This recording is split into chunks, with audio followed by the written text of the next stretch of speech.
Hello students, कैसे हैं आप। CAG ऑनलाइन क्लासेस में आपका स्वागत है। इनकम टैक्स की पिछली क्लास में आप लोगों ने हाउस फैसिलिटी यानी कि सब के लिए जो टैक्सेबल फैसिलिटी है उसमें ये चल रहा था।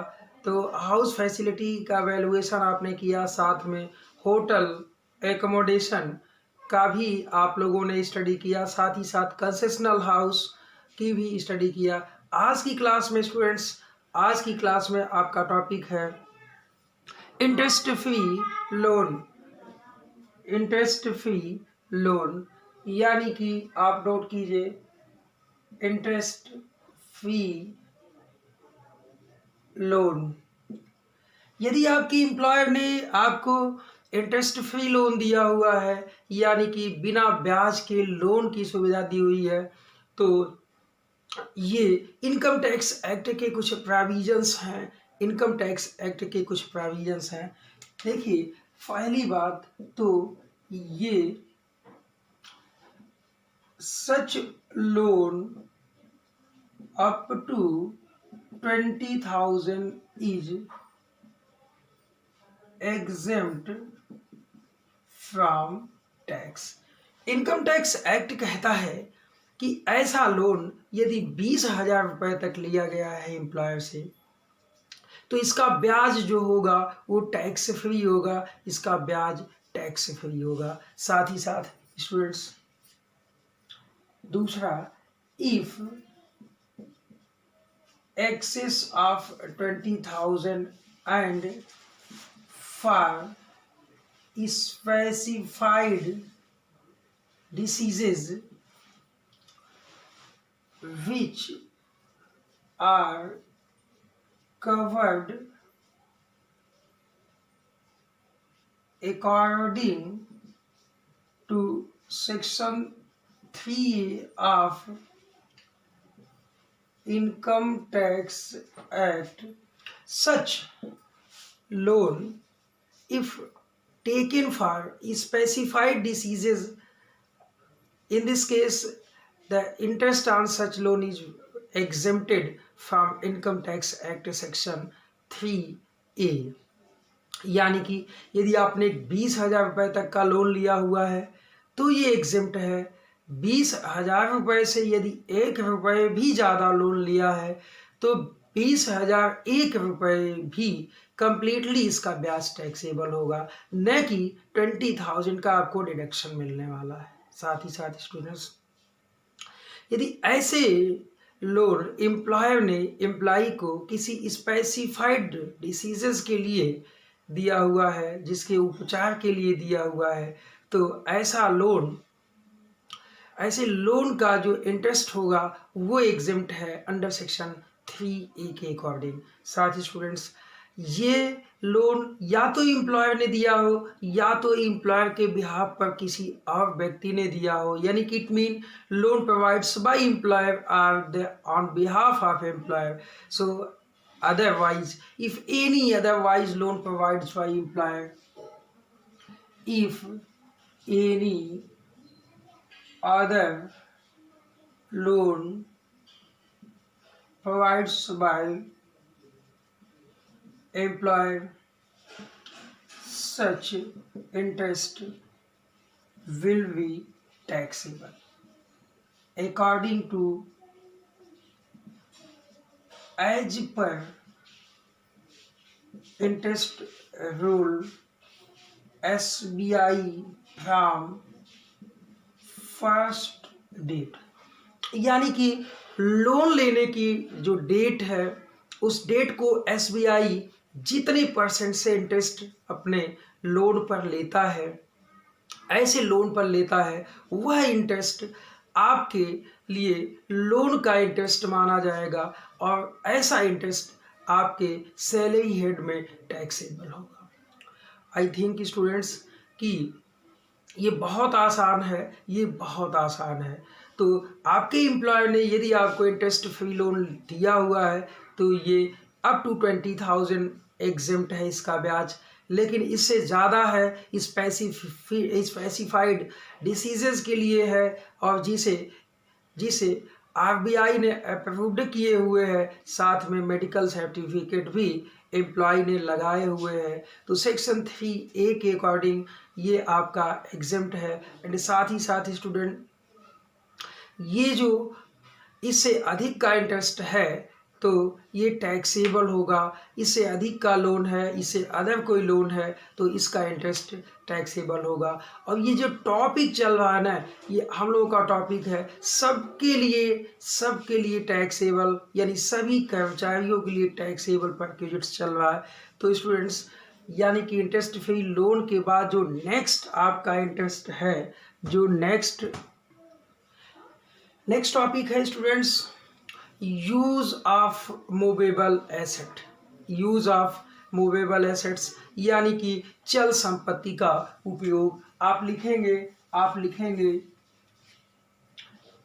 Use of movable assets. If your employer provides the movable assets for use during the service and during the previous year। यदि आपके एम्प्लॉयर ने आपको मूवेबल एसेट्स दिया हुआ है यूज़ के लिए, तो ये आपके लिए इसका वैल्यू टैक्सेबल होगा। लेकिन कौन से एसेट्स की वैल्यू टैक्सेबल होगी, कौन से एसेट्स की वैल्यू एग्जेम्प्ट होगी, चलिए देखते हैं। सबसे पहला आपका है, लिखेंगे आप कंप्यूटर्स एंड लैपटॉप। यदि आपके एम्प्लॉयर ने आपको कंप्यूटर्स एंड लैपटॉप दिए हुए हैं, आप कंप्यूटर्स एंड लैपटॉप का यूज़ कर रहे हो, तो इसकी वैल्यू नील होती है, इसकी वैल्यू 0 होती है, यानी कि वैल्यू नॉट टैक्सेबल, यानी कि इसकी वैल्यू टैक्सेबल नहीं होती है, इसके बाद स्टूडेंट्स, यदि कंप्यूटर्स के बाद यदि और कोई आपको मूवेबल एसेट्स देता है यूज़ के लिए, यानी कि कंप्यूटर्स, लैपटॉप, जो ऐसे इलेक्ट्रॉनिक संसाधन हैं, यदि इनका इस्तेमाल आपको दिया हुआ उसने, तो ऐसे एसेट की वैल्यू आपके लिए एग्जेम्प्ट होगी। एंड कंप्यूटर लैपटॉप के बाद अदर एसेट्स।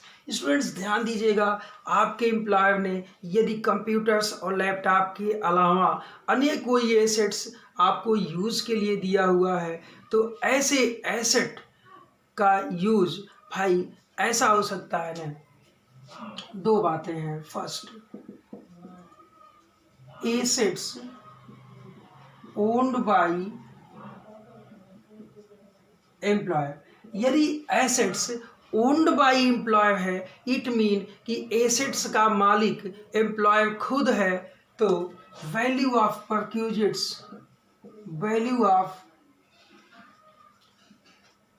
परक्यूजिट्स यानी कि मूवेबल एसेट्स की 10% ऑफ कॉस्ट, जो उस एसेट्स की कॉस्ट होगी उसका 10%। अब एक चीज़ ध्यान दो, आपके माइंड में चलेगा सर ये कौन सी कॉस्ट, तो ध्यान दीजिएगा, जितने की एसेट्स उसने लिया होगा, परचेज किया होगा, उसका जो बिल होगा, उस बिल का 10% है। यह एसेट्स कभी भी यूज किया जाए, किसी भी फिनेंशियल ईयर में यूज किया जाए, तो उसका 10% ही उसकी वैल्यू काउंट की जाएगी एसेट्स के डेप्रिसिएशन की। यानी कि आज के डेट में यदि उसकी कॉस्ट दी हुई है तो उस कॉस्ट का 10%। साथ ही साथ यदि स्टूडेंट्स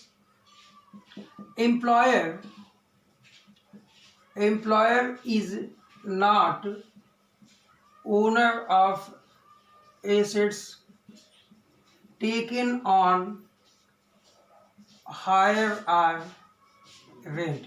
यदि एम्प्लॉयर ने एसेट्स को हायर पे टेकन किया हुआ है, हायर पे लिया हुआ है, फिर वो आपको यूज़ के लिए देता है, फिर वो आपको यूज़ के लिए देता है। तो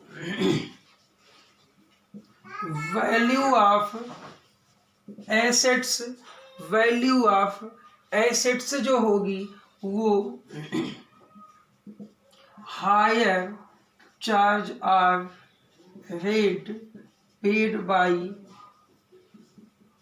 एम्प्लॉयर, यानी कि एम्प्लॉयर ने जो रेंट पेड किया वो value of use of assets हो जाएगा और ये हो जाएगा। बहुत आसान सा है, बहुत आसान सा है, ध्यान दीजिएगा। एसेट्स के यूज के संबंध में है, एसेट्स के यूज के संबंध में है। चले नेक्स्ट टॉपिक, आप नेक्स्ट टॉपिक लिखेंगे। Next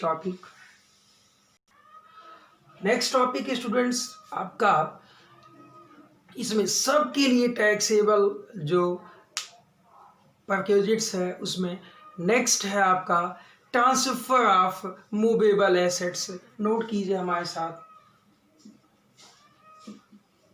transfer of movable assets. आपके एम्प्लॉयर ने आपको कोई ऐसी एसेट्स ट्रांसफर की है, यानी कि आपको बेच दी है। बेच दी है तो जाहिर सी बात है कि आपको सस्ते में बेचेगा या कंसेशनल दाम पे बेचेगा। इसका मतलब स्टूडेंट्स ये है ना कि आपको उसने कंसेशनल दाम पे उसको बेच दिया। इनकम टैक्स एक्ट कहता है सेक्शन 3 जो सेक्शन है उसमें इसका वैल्यू काउंट किया जाएगा कि आपके लिए वो वैल्यू जो उसने ट्रांसफ़र किया हुआ है उसमें आपका कितना फ़ायदा हुआ। यानी कि ये सब के लिए टैक्सेबल परक्विजिट्स है कि उसके एम्प्लॉयर ने, यदि चलो मान लो आपके एम्प्लॉयर ने कोई संसाधन, अभी मैं संसाधन या सामान को या मूवेबल एसेट्स को मैं डिफाइन नहीं कर रहा हूँ कि कौन सा है, चलो उसके ये पेन है, उसने 10 रुपये का लिया और उसने आपको बिना पैसे के दे दिए, तो आपका फ़ायदा कितना हुआ सर? 10 रुपये हुआ। तो ये 10 रुपये इनकम टैक्स एक्ट कहता है कि हम आपकी सैलरी हेड में काउंट कर लेंगे, क्योंकि ये आपके एम्प्लॉयर एंड एम्प्लॉय के रिलेशंस के नाते आपके एम्प्लॉयर ने आपको दिया हुआ है। सो स्टूडेंट्स, इसकी मीनिंग तो आपको समझ में आ गई होगी, यानी एम्प्लॉय को जितना बेनिफिट मिल रहा है इस मूवेबल एसेट्स को ट्रांसफ़र के बाद, ये आपके लिए इसकी वैल्यू टैक्सेबल होगी, इसकी वैल्यू टैक्सेबल होगी। तो कैसे होगी भाई? देखिए, आपने पहली बात कि लिखेंगे transfer of laptop and computers.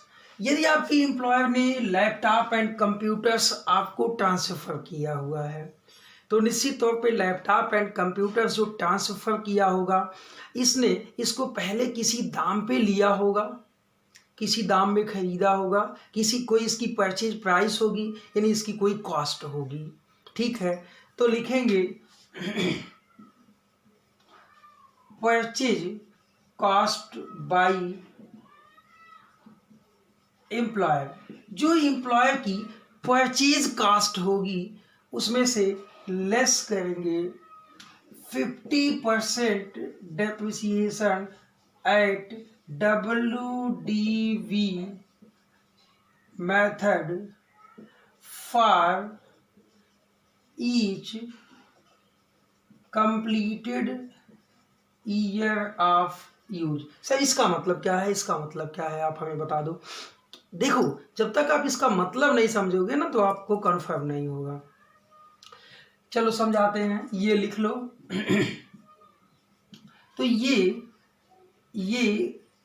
Cost या ये value at the date of transfer पता चल जाएगा, लेस रिकवर फ्रॉम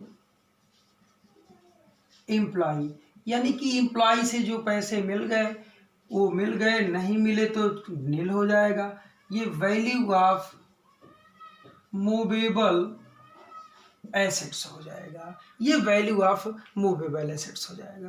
तो स्टूडेंट्स पहले ये कॉपी कर लें, फिर मैं आपको समझाता हूँ। हाँ स्टूडेंट्स, तो इसका एक एग्जाम्पल्स लेते हैं, इसका एक एग्जाम्पल्स लेते हैं। क्या एग्जाम्पल्स लेते हैं? आपके एम्प्लॉयर ने 1 जन 2015 को 50,000 की मोटर का 50,000 की कोई 50,000 का कंप्यूटर्स लिया। ये कंप्यूटर्स के सेंस में हम आपको बता रहे हैं, ठीक है। अब देखो उसने क्या किया, आपको 5 अगस्त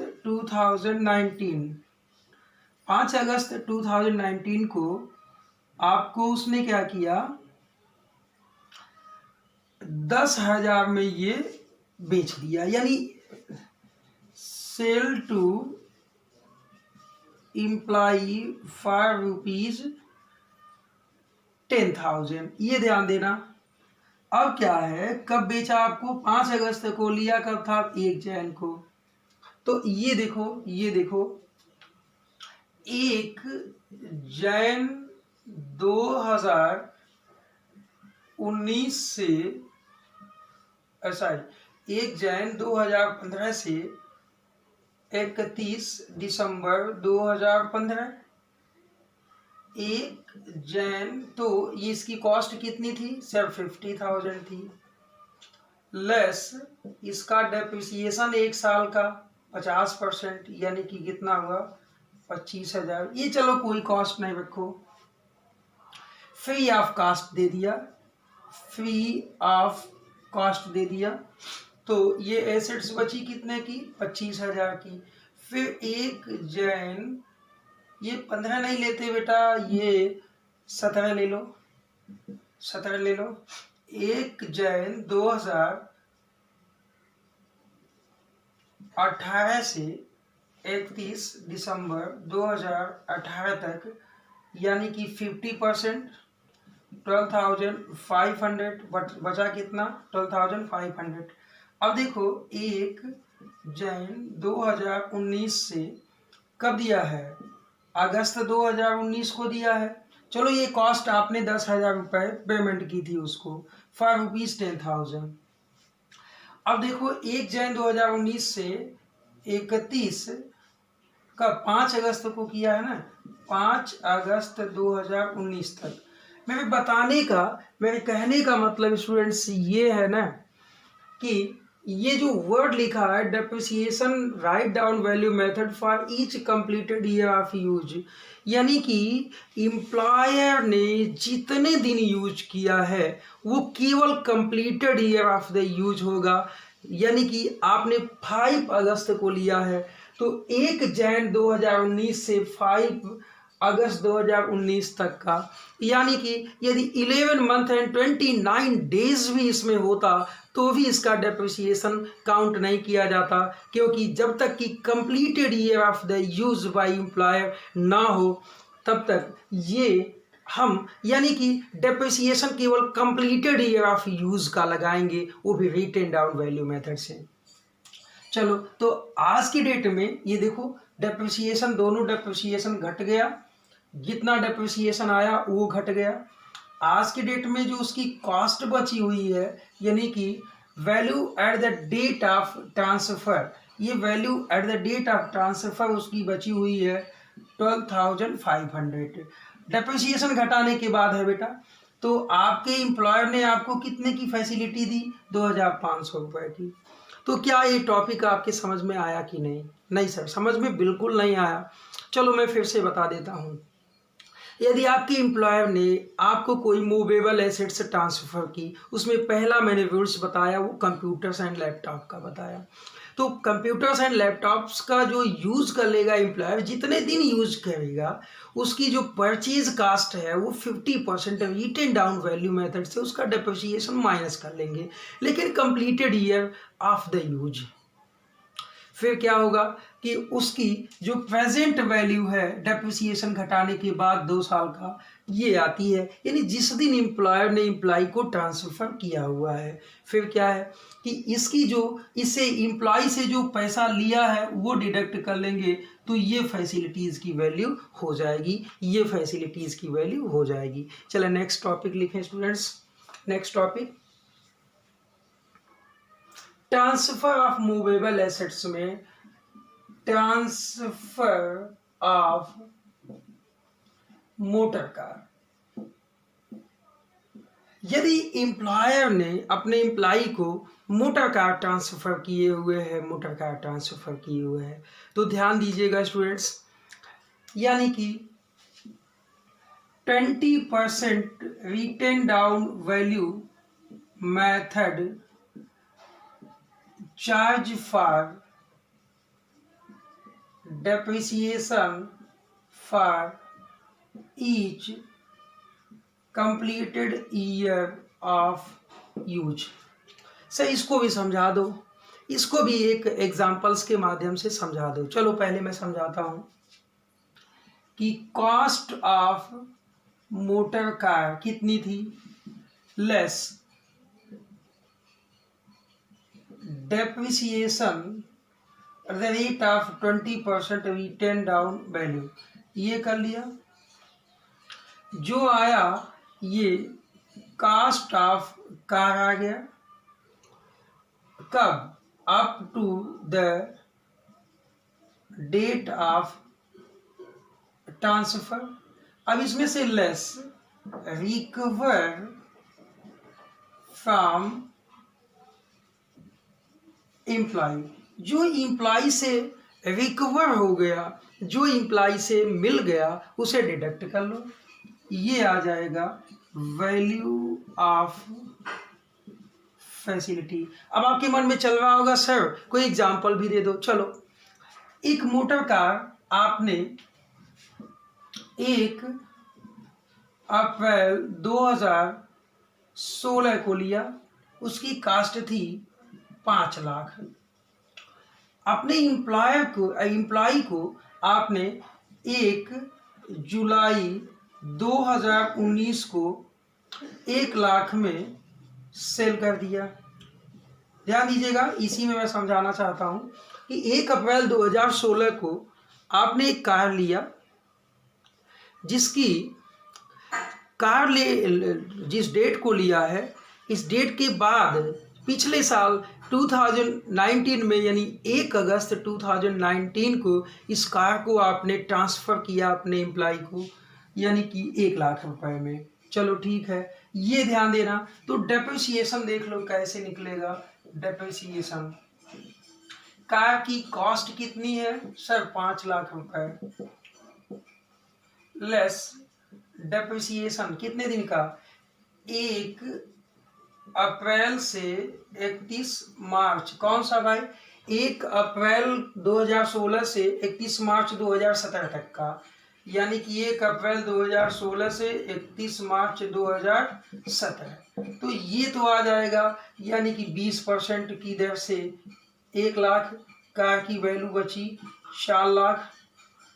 फिर 1 अप्रैल 2017 से 31/3/2019 तक, यानी कि 80,000 रिटेन डाउन वैल्यू मेथड से, तो ये 3,20,000। अब 1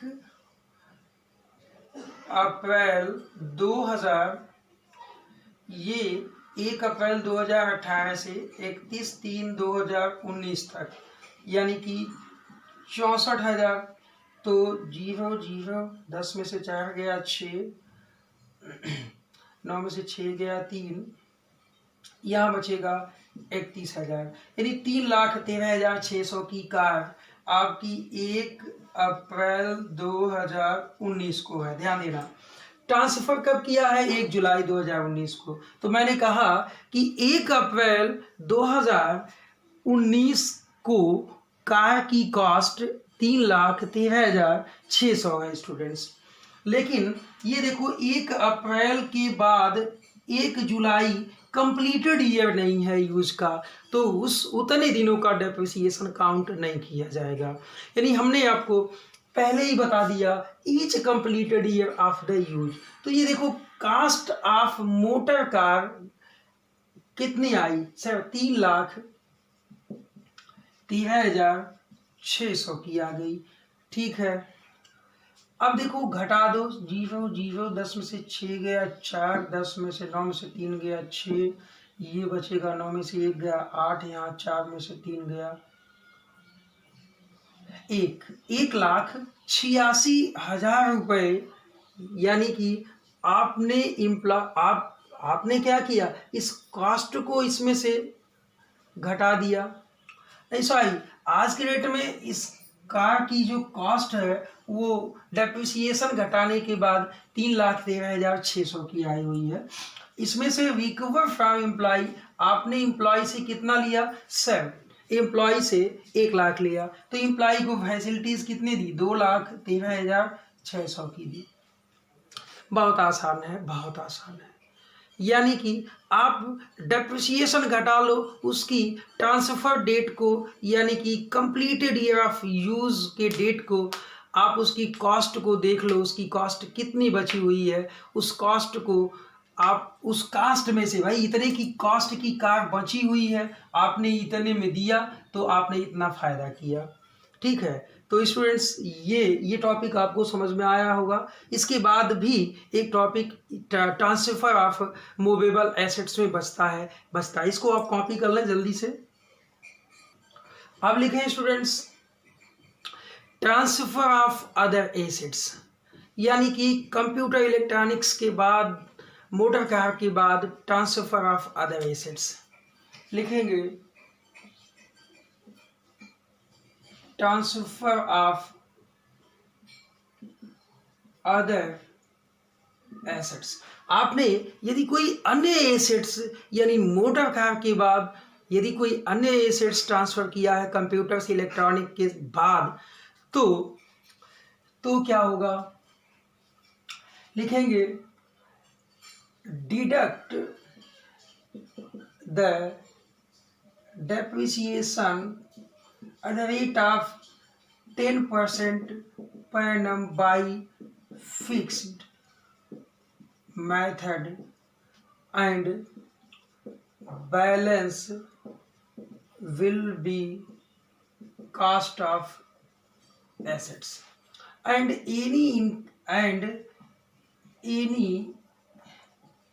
amount recovered from employee should be deducted from cost and balance will be value of facility। सही इसको भी समझा दो, इसको भी समझा दो। चलो ठीक है, कोई बात नहीं। लिखो आप कॉस्ट ऑफ एसेट्स, ध्यान दीजिएगा ये मूवेबल एसेट्स होना चाहिए। ठीक है, less depreciation at the rate of 10% per annum by fixed method for each completed year of use। Students ये भी completed year यूज होगा, ये आपकी आ जाएगी cost at the date of transfer, cost at the date of transfer. इसमें से less कर लेंगे रिकवर फ्रॉम एम्प्लॉय, यदि एम्प्लॉय से कुछ रिकवर हुआ है तो घटा लेंगे, ये वैल्यू ऑफ परक्यूजिट्स पता चल जाएगा, ये वैल्यू ऑफ परक्यूजिट्स पता चल जाएगा। आई थिंक स्टूडेंट्स कि ये तीनों ट्रांसफर ऑफ मूवेबल एसेट्स का जो पार्ट है ना, ये आपको समझ में आया होगा। चलिए देखते हैं इसके नेक्स्ट पार्ट को,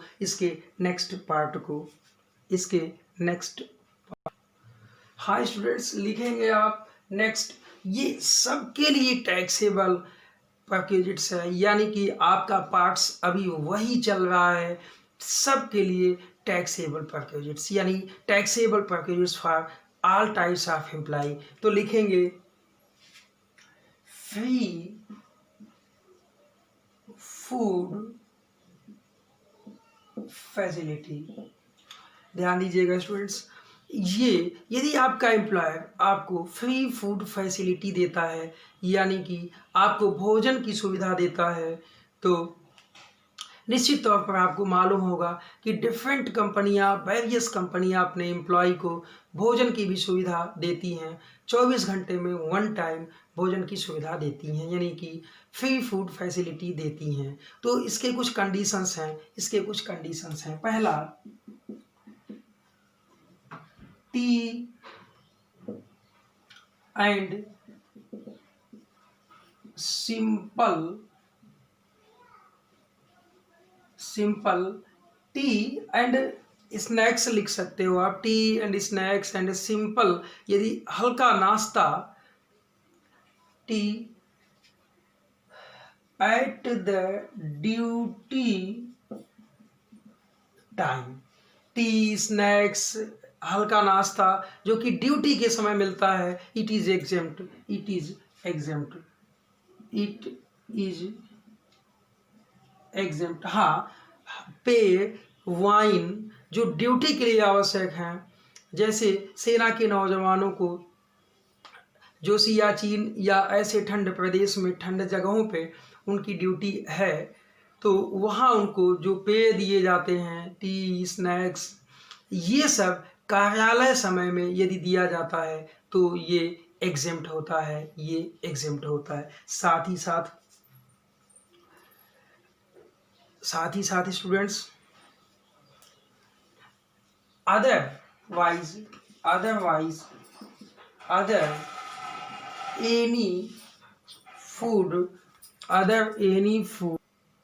any food facility up to ₹50 per day cost is exempt. यानी कि एक एम्प्लाई को यदि उसकी भोजन की कॉस्ट एक थाली पर मील की कॉस्ट 50 रुपये तक है तो वो एग्जेम्प्ट है, 50 रुपये से ज़्यादा है तो वो टैक्सेबल है।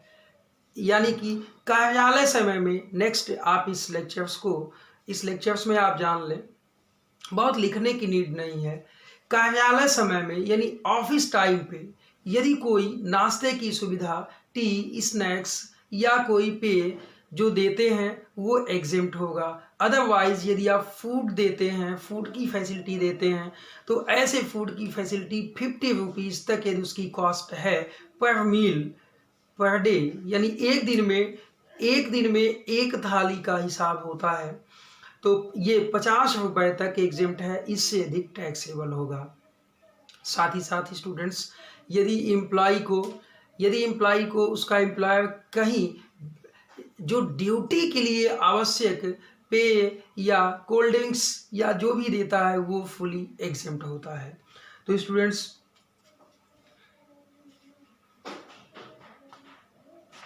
नेक्स्ट टॉपिक है, आप नोट कर लें,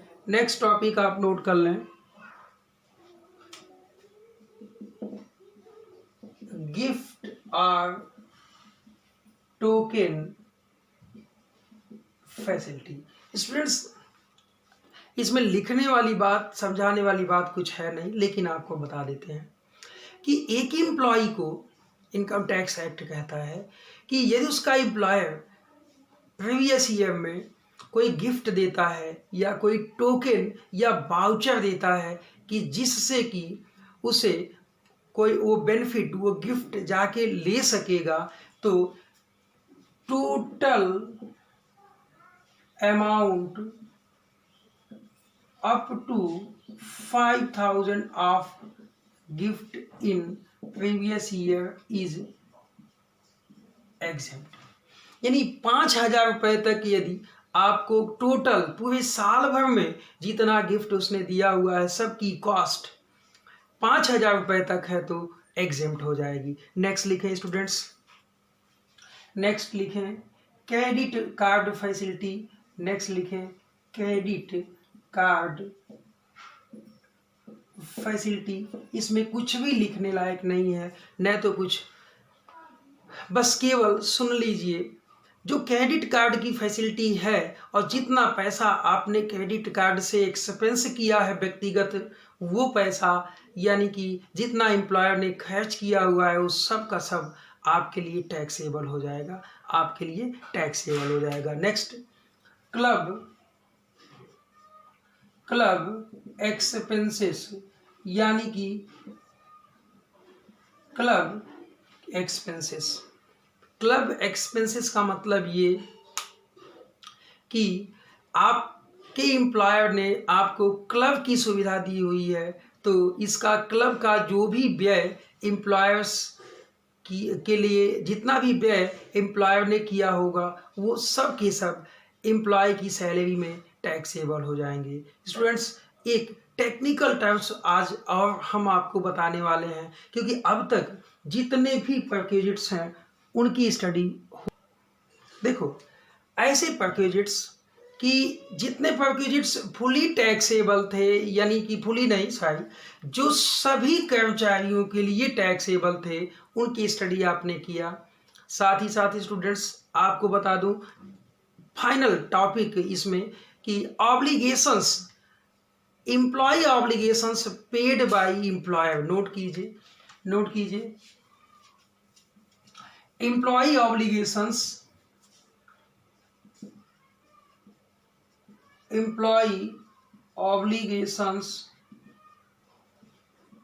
पेड बाय एम्प्लॉयर, ये सभी एम्प्लॉय के लिए टैक्सेबल होता है। क्यों? देखो, आपने कोई खुद से कोई सर्विस ली है, कर्मचारी के जीवन बीमा है और उसका व्यय जो प्रीमियम है इसका पेमेंट एम्प्लॉयर ने किया, तो जीवन बीमा का प्रीमियम पेमेंट देना ये किसके लिए इम्पोर्टेंट था? सर, ये एम्प्लॉय के लिए था। तो फिर ये जो पेमेंट्स था एम्प्लॉय को देना था, दिया किसने? एम्प्लॉयर ने। एम्प्लॉय के जो बच्चे हैं उनकी स्कूल की फीस ध्यान दो, पेमेंट देना था एम्प्लॉय को और पेमेंट दे दिया एम्प्लॉयर ने। तो ये जो पेमेंट है ना, payment of obligation by employer for employee, वो सब फुली टैक्सेबल होगा। एम्प्लॉय ने सर्वेंट अपॉइंट किए हुए हैं, किसने अपॉइंट किया? सर, एम्प्लॉय ने किया, तो इसकी सैलरी कौन देगा? सब एम्प्लॉय देगा। लेकिन एम्प्लॉय ने नहीं दे पाया और उसका पेमेंट एम्प्लॉयर ने किया, तो ये क्या होगा? ये इस एम्प्लॉय के ऑब्लिगेशन का पेमेंट माना जाएगा और उसके सैलरी हेड में टैक्सेबल होगा, क्योंकि एम्प्लॉयर ने यदि उसके किसी भी ऑब्लिगेशन का पेमेंट किया हुआ है तो ये टैक्सेबल परक्विजिट्स है, तो अपकमिंग क्लास में मैं आपको बताऊंगा आने वाली क्लासेस में कि स्पेसिफिक एम्प्लॉय के लिए टैक्सेबल परक्विजिट्स। ओके, आज की क्लास के लिए बहुत बहुत धन्यवाद स्टूडेंट्स।